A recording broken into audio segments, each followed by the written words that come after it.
Dans les années 80, on voyait le futur comme ça. Et pour eux, les pizzas ressembleraient à...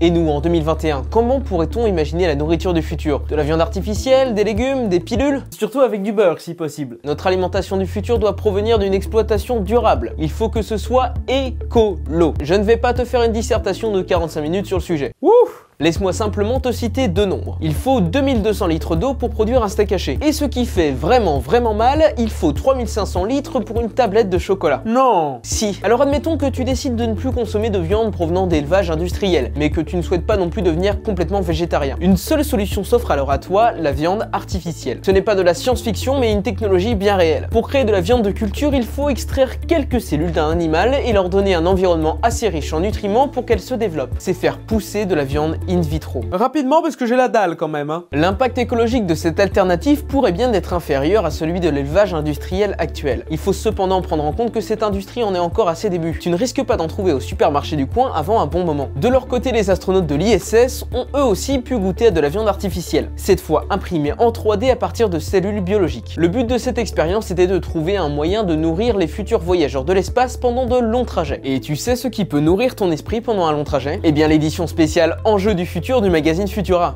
Pas mal la transition, hein. Pour ces 20 ans, Futura te prépare un numéro papier contenant 4 dossiers passionnants. Tu peux en apprendre plus en cliquant sur le lien dans la bio. Et pas d'inquiétude, tu n'auras pas à l'imprimer toi-même, contrairement à la viande du futur. Pour nous autres terriens, certaines entreprises cherchent également à recréer la texture de la viande avec de l'impression 3D. Les matériaux de base peuvent être de la viande artificielle ou même des alternatives végétales. 2035 nous réserve peut-être des plats téléchargeables à imprimer à la maison. Pizza, gâteaux, rôti de bœuf. Les pionniers de ces technologies insistent sur l'aspect personnalisable du contenu nutritif et l'absence de gâchis alimentaire. Donc finalement, on n'est pas si loin de ça.